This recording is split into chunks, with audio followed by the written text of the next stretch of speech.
2018 is interesting because it starts on the full moon, on a super full moon. Super full moon basically means, or a super moon means that the moon is coming the closest to the earth. And that means that this year is all about new beginning that can only happen once we end something. It means that this year you can start new things by closing chapters from the past. Maybe old relationships needs to be kicked out so new relationship can come. So this year is interesting because it's a paradoxical year that tries to put the end and the beginning together, like alchemy. Also this year we're going to have the eclipse falling right on Valentine's Day. That's also going to be very interesting because the eclipse are happening to be in Aquarius and Leo.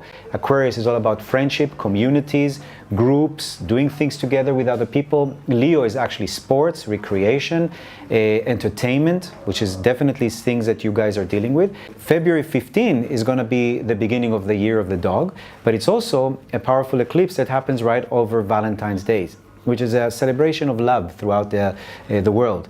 So I think that a lot of things are happening this year that shows that this is going to be a year when you're going to understand much more relationship, partnership, love. In the Chinese astrology, the dog is associated with the Libra counterpart in Western astrology, and Libra is the sign of balance, but it's also the sign of relationship and partnership.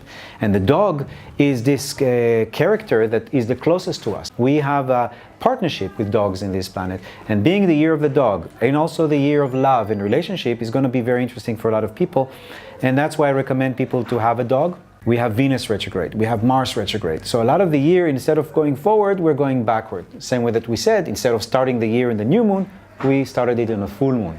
So it's kind of a paradoxical year. Jupiter is actually moving into Scorpio. It moved there in October 11, 2017. It's going to be there until November 8, which is a great time for Scorpio, for expansion. And you're going to see all of us benefiting from Scorpio's energy. And Scorpio's magic, Scorpio's investments.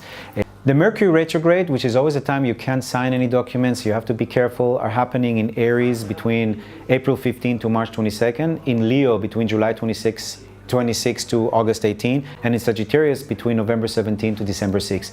So those times for those signs can be a little bit more tricky for everybody. Sagittarius had a really tough time from 2015 until just a week ago.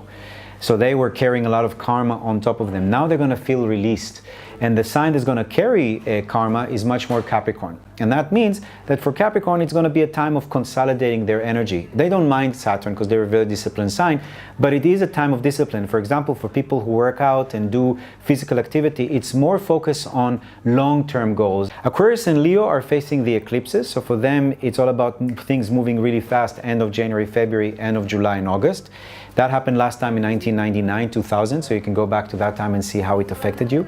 I think that it's better to just read a lot, because Kabbalah is very intellectual. But the most important thing in Kabbalah, which is in all systems of mysticism, Kabbalah means actually to accept or to receive. And the whole concept in Kabbalah is how can I receive light so I can give that light. It's about basically receiving. So you receive something, how can I process it in me and give it back? So what Kabbalah tries to tell you is how to receive light, information, energy. Actually, the first book that I published in Turkey is on Kabbalah. The book is basically giving you an outlook of what's happening astrologically speaking, so you can know better how to navigate the year. And then it has a chapter for each sign to explain precisely the dates that are good, dates that could be a little bit more problematic, what to expect for the next year. It's almost like your weather report, you can say, astrologically speaking. I think that the place that I love the most in Istanbul is that place between Hagia Sophia and the Blue Mosque.